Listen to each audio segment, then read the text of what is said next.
So there's this show called Obsessed, and it's about people who are obsessed with different things revolving around anxiety disorders or obsessive compulsive disorder.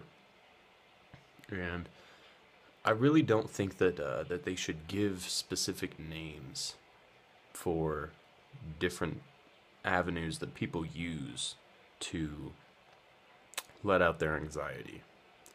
So when someone's having anxiety, so everybody has anxiety. Understand this.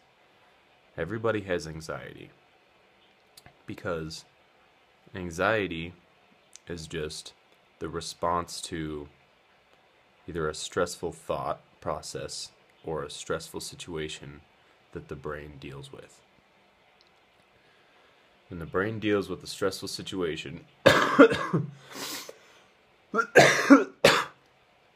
there's energy, if you will. So if you get me really angry, or really happy, or really sad, or really confused, there's going to be more energy in my body than if I were just chilling. You know what I mean? So you have to, that energy has to go somewhere. So this is where everybody becomes a little bit different, because everyone is born with a slightly different hardwired connection between their enteric nervous system and their central nervous system. Or you're born with a different relationship between your brain and the brain inside your gut. Or you're born with a different strength of body to mind connection. So, when you're different people deal with stress in different ways. As in, they let the energy out or they keep it in. I was one of the people that kept the energy in.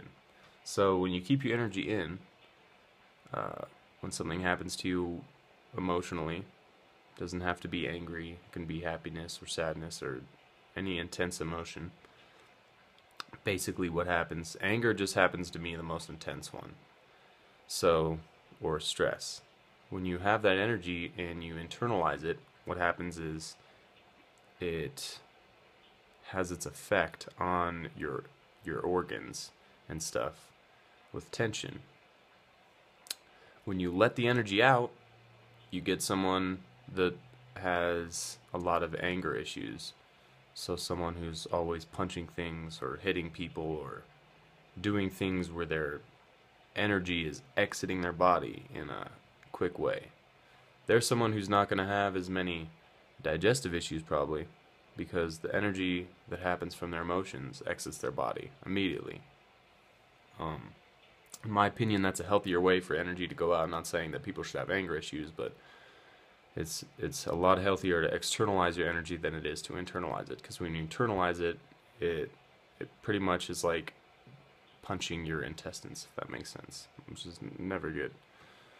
So, the reason I don't think that they should give names to specific types of anxiety, and back to what I was talking about originally, is because I was watching this show Obsessed, and you know, there's a gentleman on there that has a problem with pulling the hairs out of his face, and they call it trichotillomania or something.